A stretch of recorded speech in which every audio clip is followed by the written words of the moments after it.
Name is Erika Viviana Rodriguez Martinez, and in this short video, we can answer a random question. So the random question that I select is that, do you prefer to shop online or in a store?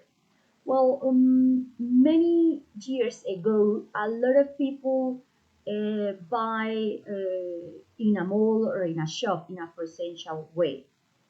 But nowadays, with the change in technology, many people to buy online. However, it's not the same. When you buy online, you don't touch the clothes.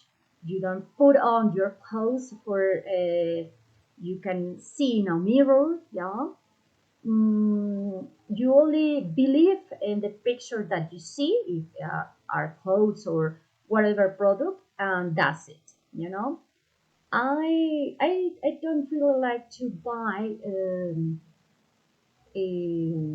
online.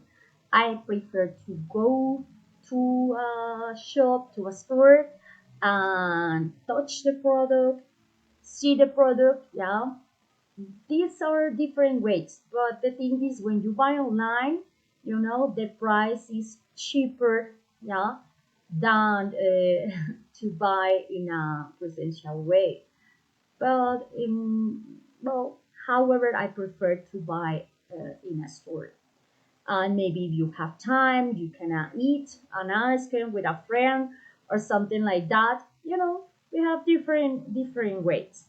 But I would rather to prefer in a store. Yeah, I really like it to go to eat an ice cream, to shop clothes or whatever product that I can see if I have the money. So thank you so much. I hope that you enjoyed this short video, and thanks.